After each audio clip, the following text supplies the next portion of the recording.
Newey, who joined Aston Martin from Red Bull last March, but only became team principal at the start of this year, is understood to welcome Wheatley's possible arrival.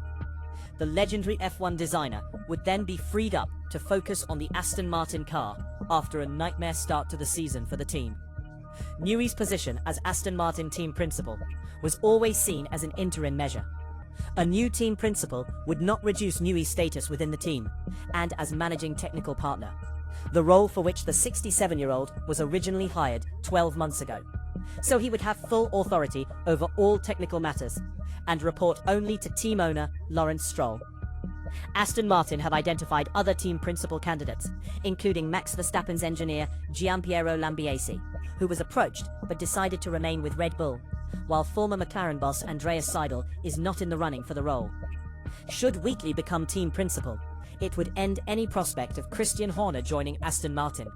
It is likely Audi would hold Wheatley to a lengthy period of gardening leave, and it is unlikely any agreement will be concluded before next weekend's Japanese Grand Prix, as the recruitment process could take months. It is still to be confirmed whether Newey travels to Suzuka, after he was not on site for last weekend's Chinese Grand Prix, or if he instead oversees the design and manufacture of upgrades at Aston Martin's Silverstone factory. The team will not be engaging in media speculation about its senior leadership team. Adrian Newey continues to lead the team as team principal and managing technical partner, said Aston Martin in a statement to Sky Sports News. Audi said in a statement, "We are aware of the recent media reports. There is no official update from our side at this point in time, and we do not comment on speculation." There were huge hopes at Aston Martin coming into this year, with the presence of Newey and with Honda as their new engine supplier. However, it became clear during pre-season testing, when Aston Martin were late to the Barcelona shakedown in January, then completed the least number of laps across the two Bahrain tests, that the team would be on the back foot. Fernando Alonso and Lance Stroll failed to complete a full race simulation and lacked outright speed compared to most of the field, aside from newcomers Cadillac.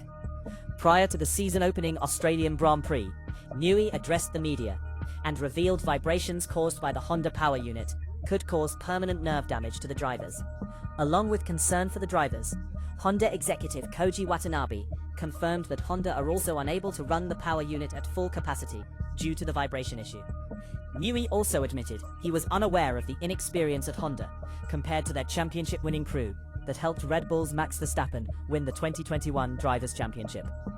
"We only really became aware of it, kind of November of last year, when we, Lawrence Stroll, Andy Cowell and myself, went to Tokyo to discuss, as rumours started to suggest that their original target power they wouldn't achieve for race 1, said Newey.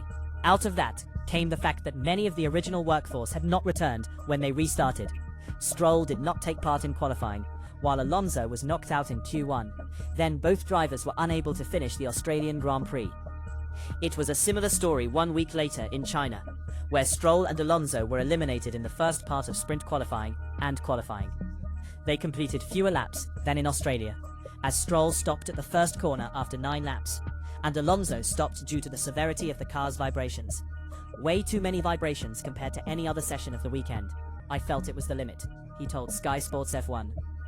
If we were fighting for something, you would hold your eyes and hands, but I started to lose feeling in my hands.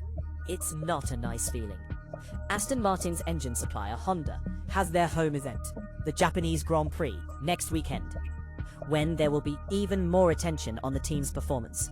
So what do you think about Aston Martin targeting Audi boss Jonathan Wheatley to allow Adrian Newey to focus on 2026 F1 car development?